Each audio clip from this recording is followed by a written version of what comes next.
Hello जय जगन्नाथ भाई मैंने तो आम समस्त अपेक्षा करूँ कि पोस्ट मैट्रिक स्कॉलरशिप केवे आसो तो फाइनाली मोर स्कॉलरशिप पैसा आसी जाइए। तो फर्स्ट ऑफ ऑल मु देखेबी कि मेसेज आसी first of all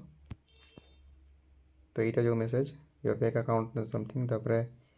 post matric scholarship 7300 टଙ୍କା आसी खाली मो एडमिशन पैसा थी 8000 पाखापाखि किंतु आसला 7300 कमिकी ही आसी। तो फाइनाली एबे आमे जीवा स्कॉलरशिप पोर्टल को देखा सेठी कौन शो करुची। फर्स्ट ऑफ ऑल टाइप करवा स्कॉलरशिप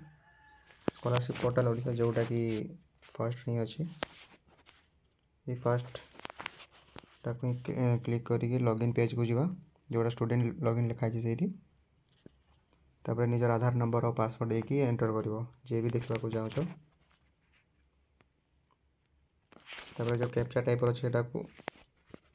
क्लिक करके साइन इन करवा मो आगु से लॉग आउट थिला ना से मते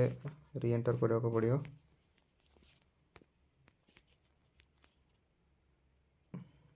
फाइनाली ये लिखाई सेक्शन बाय अप्रूव अथॉरिटी किंतु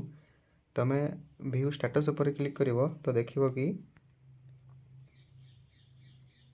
पेमेंट प्रोसीड ऑलरेडी सारी पेमेंट प्रोसीड ऑलरेडी ही सारी 4 मार्च को 2025 जोटा कि डेट देखा पाइबे। तो सेमती किसी ना जदि आपण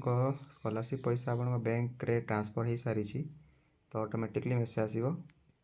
ना मेसेज आसी नथिले एठी आपण चेक करि पारिबे जोटा कि पेमेंट प्रोसीड लिखाई आउ ना आपण जो योनो चलाती या फिर पीएनबी रो जो पीएनबी ऐप अच्छी सेठी भी चेक करके देखि पारिबे।